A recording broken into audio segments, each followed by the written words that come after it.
Hello everyone, this is the American Contractor. This is the Iraq Weekly Roll-Up. Today's Saturday, 18 January 2014. First few things I want to go over real quick that's very important that's going on in Iraq. I want to pull up this map of Fallujah.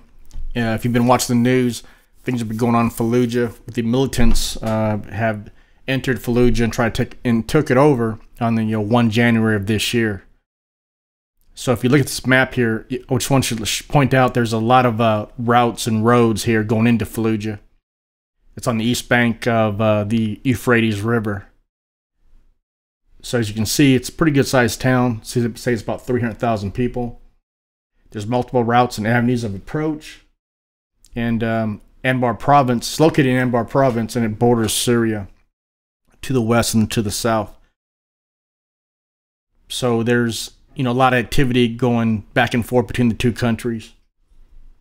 And it's also major smuggling routes. It's a major smuggling area in the Anbar province. And they're protected by the tribes that are operating that area.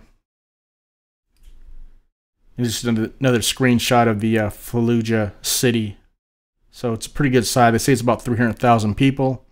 Like I said, it's on the east bank of the Euphrates River. I don't believe there's 300,000. There could be, but the U.S. Marines destroyed pretty much half or maybe 2/3 of the city. So if they pretty much all move back in, I find that hard to believe. So we have Prime Minister Maliki. He's given some orders and he's made some comments. First, he's surrounded Fallujah with armored tanks. He's deployed some drones for reconnaissance. And oddly enough, the roads are still open in Fallujah. Which the government of Iraq says they can't keep them closed, which I find that hard to believe. Also, 80 soldiers and police have been killed. They advise residents of Fallujah to expel the militants. That's what PM Maliki have said to them, to the residents of Fallujah, but he doesn't say how to get rid of them. And the average Iraqi in Fallujah has an AK-47 in his house by law, but how can you get rid of a bunch of militants when they got RPGs, mortars, and AK-47s pointed at you? Also, PM Maliki has ruled out an all-out assault on Fallujah, and I wouldn't rule it out completely because you still got to prove that all the militants are gone out of Fallujah. And I just want to show you these pictures here about these. It's an M113. It's a personnel carrier. It's from the Iraqi army. It's been burnt out. It's also here a Humvee that's been, destroyed by the militants. So all this happened. Prime Minister Maliki has asked the United States government to supply him with weapons and ammunition. So they're going to be sending several thousands of M16s and M4 rifles to the Iraqi army, which is going to be a learning curve to learn because an AK-47 and the M16 M4 are two different weapon systems. One requires little maintenance, while the other one requires a whole lot of maintenance. And there's a skill to shoot an M16 M4 in combat conditions. So there's going to be a learning curve for them. The various rebels groups have aligned with Al-Qaida-linked Islamic State of Iraq and the Levant. That's the group that's inside Fallujah and Ramadi. They also aligned themselves, while other rebel groups have aligned themselves with the ISIL and the 1920 Revolution Brigades, according to Gulf News, the Islamic Army, the Mujahideen Army, the Rashideen Army, Ansar al-Sunnah, which you all remember them. They're the ones that cut people's heads off in Iraq. And once you got captured by the Ansar al-Sunnah, you didn't come out alive. Then also the men of the Naqshbandi order created by Azat el-Duri, which is the fugitive from the Saddam Hussein's army.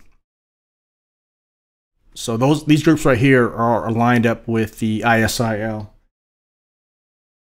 And I want to show you this picture right here, Al-Qaeda linked convoy here, the ISIL coming into Fallujah. And in this picture you see about 9 vehicles, and they all got militants back of the trucks. And just amazing to me that they most likely came in from Syria, and nobody alerted the Iraqi government about this situation here. Kind of like let them road into Fallujah and Ramadi and take over. It's pretty significant. Got the flags in the back of the vehicle. Got a bunch of militants back of the vehicle. All the vehicles are the same, just about. So, Toyota Hiluxes. So it's just pretty interesting that they allow these people to come in there like that. They're also sneaking in or smuggling in Fallujah the Grad missiles. The Grad missiles is what I pictured right here. It's a truck with a rocket launcher in the back of it. The Toyota Hilux right here. And it's a 122 millimeter missile or rocket. And that's what they're using now in Fallujah, or preparing to use in Fallujah. Because reports are that they're smuggling a lot of these rockets and a lot of these Grad missiles inside. You also have anti-aircraft. I misspelled the word there. Anti-aircraft weapons. And like I said in this picture right here, got the anti-aircraft weapon Dishka, a 12.5 millimeter in the back of the pickup truck. So they'll be used this to shoot down drones, shoot down aircraft, or whatever. Even go after vehicles if they lowered it far enough. Those have mortars being sneaking into Fallujah, which it gives them more firepower, more indirect fire range. These militants are pretty well prepared. They're prepared for the upcoming assault by the Iraqi army. Even though Prime Minister Nuri Maliki said that he would not assault Fallujah, I mean, it'd be kind of tough to prove that all the militants have left Fallujah if you don't go in. But we'll see what happens. And here's just a picture of all the weapons that the militants are using. The top left is the AK-47. The next one down is the PK light machine gun. Got the RPG, and to the right you have the Dishka, the 12.5 millimeter anti-aircraft gun. This is a primary, common weapons that all militants in third world countries use. So they're, like I said, they're getting armed up and they're getting ready for the big fight that's coming up down the road. The militants also captured armored vehicles from the Iraqi army. Here you have a Humvee, older Humvee from the U.S. military that was probably most likely donated to the Iraqi army. Now the militants have captured this armored vehicle, so that'll be used in their operations against the Iraqi army. So they have an armored vehicle to approach and attack the Iraqi army when they come into Fallujah. Another thing you got to do is you got to think about is the Iraqi army there's a twofold operation. One is the attack or assault the Fallujah city itself, and that's going to be a major operation. Probably most likely get a lot of people killed in the Iraqi army and in innocent civilians, because urban warfare comes at a high cost. And you have other militants, they're getting ready. They're getting snipers ready. They're getting their weapons ready. And you have here a quote from our sources in Fallujah indicate that militant numbers have increased to more than 400 in the last few days, and that more anti-aircraft guns were received, said a senior local official who declined to be named. This is from GulfNews.com. Now, I've been watching a lot of YouTube videos come out of Iraq and come out of Fallujah and Ramadi, and there's a lot of different videos of different characters, how they're dressed and stuff. So, and I stopped counting at about 150, and that's just YouTube videos. So I imagine there's more than 400. If I take a guess, probably more than 1,000 people that are militants that are in Fallujah. Also, I have to get back to, Maliki asked the residents to flee Fallujah, but most of them, believe it or not, decided to stay. Only about maybe 11,000, 12,000 people have left, and the rest of the residents of Fallujah have decided to stay. Actually, I think they're siding with the militants because they don't like the Shia-run central government of Maliki. You also have, I'm going to give you another quote here. The tribes scattered around Fallujah have zero loyalty to the central government. This is from a Sheikh Mohammed El-Bajari, a tribal leader and negotiator in the city. And he told that to Reuters by phone. So you can see that they have real problems with the central government of Iraq.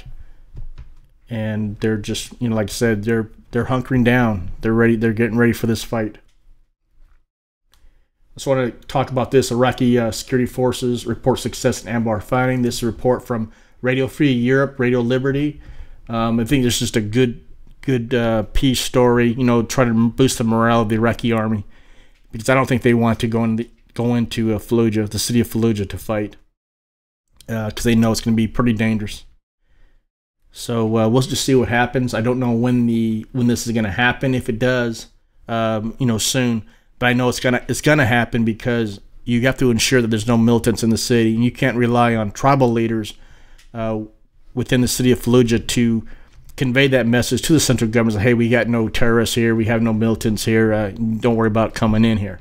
So that ain't gonna work, and that ain't gonna happen. So the fight will probably be down the road. As we'll see what happens. You know, the elections are coming up, April the 30th. PM Maliki, people are saying that he'll be the last day of April 30th. I wouldn't count on that. I think Prime Minister Maliki will be there after April 30th and continuing being in the Iraqi government, because he controls 6 positions of the Iraqi government positions, and collecting 6 paychecks. So why would he give all that up? He controls security forces, the Iraqi army, the intelligence, Secretary of Defense, the Interior Ministry. I mean, he just controls it all. So he pretty much got himself locked in. That's my prediction. Plus, he's dealing with the Fallujah and the Ramadi, and it's just going to probably disrupt the elections, most likely. Some of the Iraqi economy. The Iraq Central Bank's updating their software. As you can see of them, their website was down partially. You could see that the currency of the different currencies were not available. So they're just updating their software. There's nothing crazy going on there. The preparations for the interbank transactions, meaning that the one bank needs to talk to another bank and you know, transact currency transactions between the 2 banks, or with a group of banks and outside banks of Iraq. So that's what's happening there. Plus, you got to think of also, they got to train bank employees, which would be the central bank or the private banks. They have to train on the software in order to, what I just talked about, in order to do that. And there's a trust factor too. I mean, just because you work at a bank doesn't mean you can be trusted with handling, you know, hundreds of millions of dollars to transmit money electronically. So there's going to be a vetting process. There's going to be, you know, it's a big ordeal to trust somebody to do that for you. The Iraqi dinar. There's been no movement on the Iraqi dinar currency. Currently it's 1166. And how you get this, you just go to the CBI.IQ website, Central Bank of Iraq website, and it'll show you the exchange rate. You know, you got to keep a watch on the inflation in Iraq. Anytime you have conflict in a country, whether it be Syria, Iran, Ron's deal is the sanctions on it. But Syria, the conflict, the currency always, their country currency, local currency always go down. And same thing with Iraq. Iraq's no different. They have a crisis going on in Ramadi and Fallujah.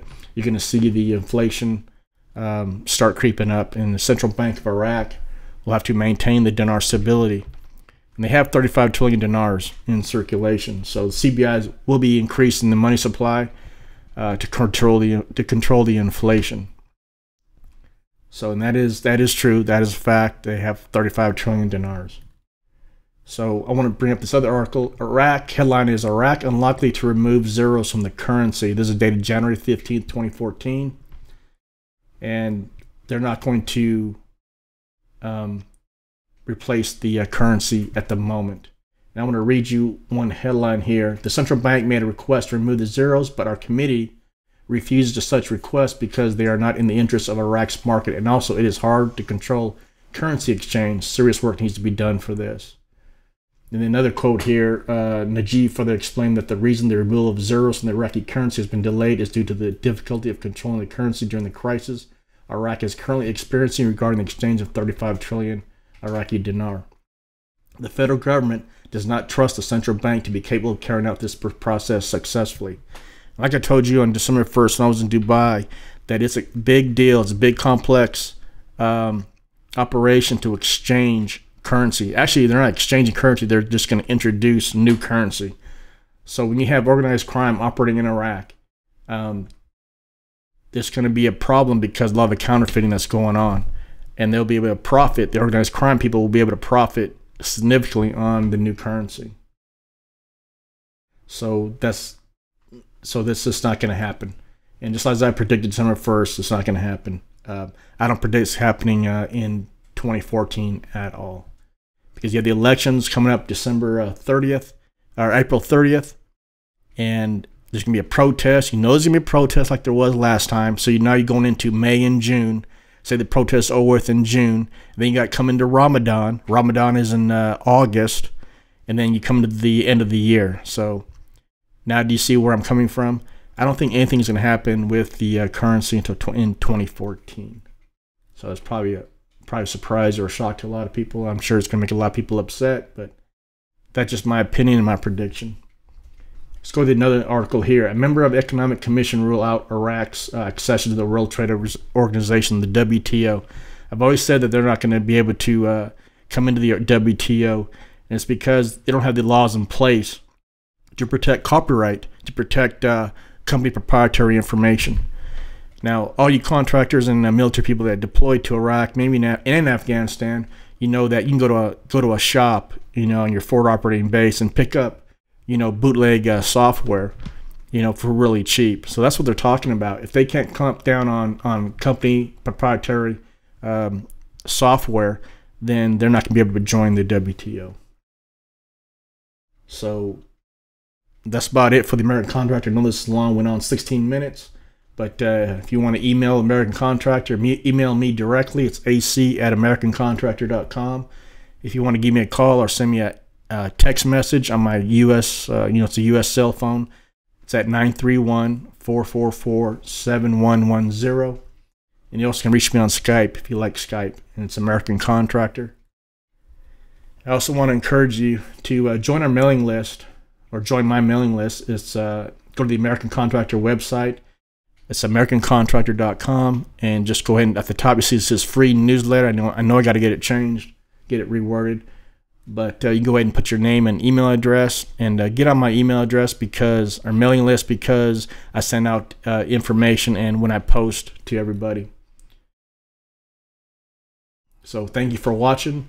Make sure you comment and subscribe to the American Contractor YouTube channel, and I appreciate it very much, and I'll talk to you later.